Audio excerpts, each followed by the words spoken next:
सरस्वती जी और उनकी बहू रश्मि के बीच एक दिन बहस छिड़ जाती है। आखिर किसका काम ज्यादा आसान है, बहू का या सास का? माँ जी, सास को काम ही क्या है, आपके सारे काम उंगलियों पे तो हो जाते हैं। कुछ भी। हाँ, हिसाब तो उंगलियों पे ही हो जाता है ना।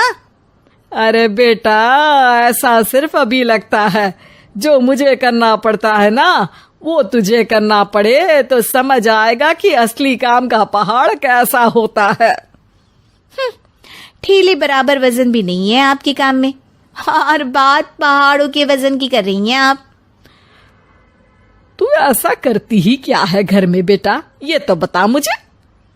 मैं थोड़ी ना कुछ करती हूँ, सब जादू से हो रहा है इस घर में। अरे एक दिन मेरा काम करोगी तो समझ आएगा। Okay okay, shut up.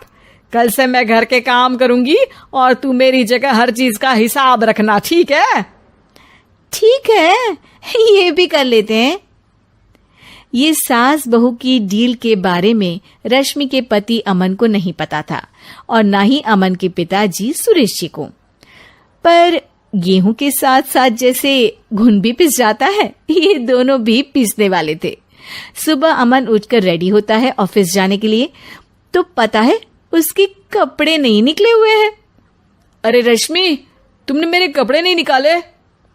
अपनी माँ से पूछो ना, उन्हीं का काम है ये। अमन अपनी माँ के पास जाता है। अब मेरे कपड़े आज आप देने वाले हो क्या माँ? हाँ, देना तो मुझे ही चाहिए, पर तेरी बहू ने कपड़े धोने ही नहीं डाले, तो कोई भी धुला हुआ कपड़ा नहीं है बेटा। हैं?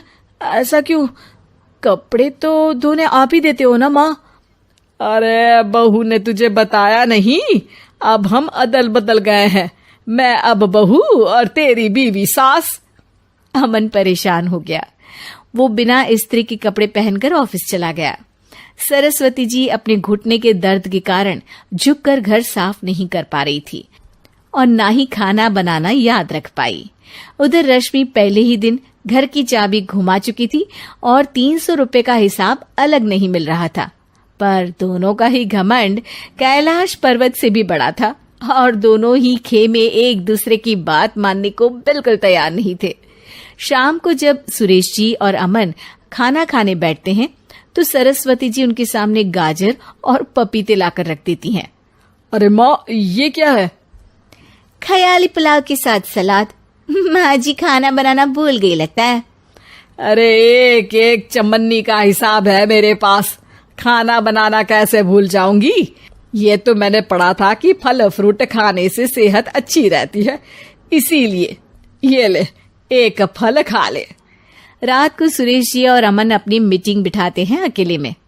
बाबूजी, इनकी लड़ाई के कारण ना हमें ठीक से खाना मिल रहा है, उल्टा घर के सारे काम रुक गए हैं। हाँ बेटा, 2 भैंसों की लड़ाई में बेचारे खेत के पौधों का भी नुकसान हो रहा है। पर पापा, क्या बताऊं आपको, मैंने माँ को इस महीने की 2 तारीख को बिजली के बिल के पैसे दिए थे। आज बिल भरने के लिए मांगने गया तो पता चला कि रश्मि उन पैसों से गैस सिलेंडर ले आई।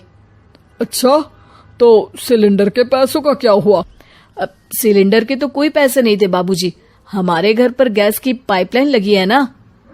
बेटा, इन दोनों का कुछ करना पड़ेगा, नहीं तो अपने घमंड के चक्कर में पूरा घर बर्बाद कर डालेंगी ये दोनों। अमन और सुरेश जी काफी सोच विचार के बाद एक निष्कर्ष पर पहुंचते हैं। रात ही को दोनों अपनी पत्नियों की अलमारी से नई साड़ी निकालते हैं और सुबह जब रश्मि और सरस्वती जी उठते हैं तो देखते हैं कि दोनों पति साड़ी पहनकर चढ़ाव पर सब्जियां काट रहे हैं। अरे ये सब क्या हो रहा है? क्या हो रहा है मतलब? आप दोनों अदल बदल हो सकते हो तो हम क्यों नहीं? अरे क्या मतलब?